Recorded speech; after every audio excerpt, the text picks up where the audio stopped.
Bonjour à tous et bienvenue dans cette nouvelle vidéo théorie. Aujourd'hui on s'attaque à la saison 3 de Sex Education, car dans la saison de sortie au mois de janvier sur Netflix, la saison réserve son lot de surprises, et il est intéressant à mon avis de réfléchir à comment ça peut évoluer dans le futur de la série. Avant de rentrer dans le vif du sujet, cette vidéo comprendra des spoilers de la saison 2, peut-être même de la saison 3. Donc si tu ne veux rien entendre, il est temps de passer ton chemin, tout simplement, mais tu peux tout de même aller découvrir d'autres vidéos disponibles sur la chaîne. Et deuxième petite chose, durant l'écriture de cette vidéo, il n'y a pas de nouveau vis-à-vis du futur de la série, comme par exemple une date de sortie ou autre chose concernant la série en elle-même. Ceci étant dit, bonne vidéo. Avant de rentrer dans les théories, il me semble bien de constater l'évolution de la saison 2 par rapport à la saison 1. Là où le schéma scénaristique était vraisemblablement la même dans chaque épisode, on part d'un problème sexuel et Otis le résout dans l'épisode. Dans la saison 2, quelques épisodes restent dans ce schéma, surtout dans le groupe danois Ruby et Olivia. Mais la plupart se concentrent sur comment Otis évolue et découvre sa propre vie sexuelle. C'est pourquoi la saison 3 sera pour moi construite plus ou moins sur la base des relations entre les personnages au début, et très certainement que les nouvelles relations amèneront des problèmes à résoudre dans la suite des épisodes de la saison 3. Maintenant, place aux théories.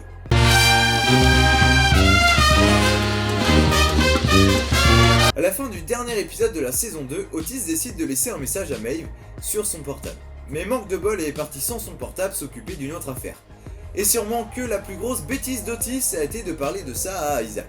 Le gars un peu bizarre qu'on a du mal à cerner et qui va effacer ce message.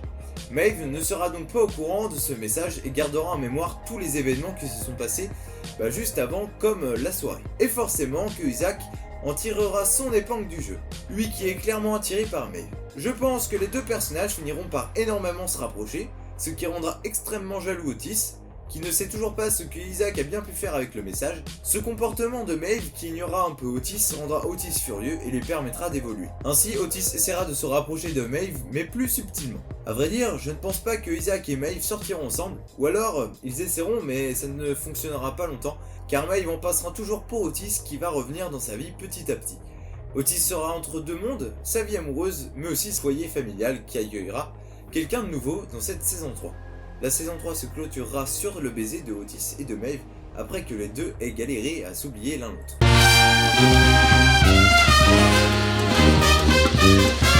Dans la théorie précédente, j'évoquais le fait qu'Otis devrait s'occuper d'une autre personne. Eh bien, un petit frère ou une petite sœur. Si vous vous rappelez bien, Madame Milburn est enceinte et ne l'a annoncé à personne. Autant au père qu'à son fils. Otis sera le premier au courant, Jacob l'apprendra plus tard par Ola et forcera Jean et Jacob à reprendre une relation sérieuse pour élever leur enfant.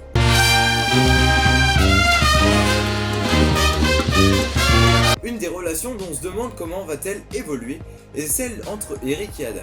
Déjà ça passera par le coming out d'Adam auprès de son père, une chose qui pourrait être plus ou moins difficile suite à l'intervention d'Adam au spectacle de fin d'année. Reste à savoir comment va le prendre son père. Adam est un personnage un peu perdu depuis la saison 1, il serait temps qu'il sache un peu plus qui il est. Et c'est clair que c'est un moment de sa vie très compliqué, avec ses parents, ses attirances, etc. Mais il est évident que les relations homosexuelles vont être tout nouveau pour Eric et Adam, et que ça arrivera aux oreilles d'Otis, et qui sera là pour leur parler de ça. Maintenant, si on parle de cette relation, il ne faut pas oublier qu'Eric a été en couple avec Raim.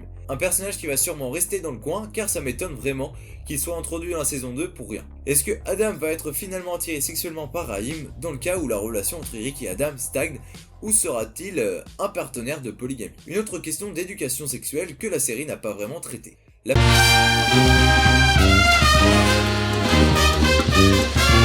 Maintenant que Madame Groff est libre et que le principal de Moordale se retrouve seul, que peut-il devenir de cette famille?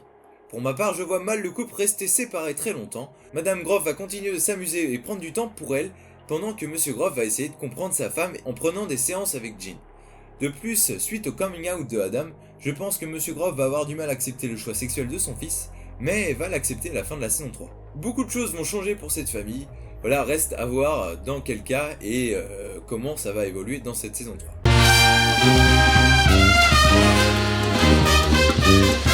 Pour moi, la saison 3 va suivre l'évolution d'Amy après son agression.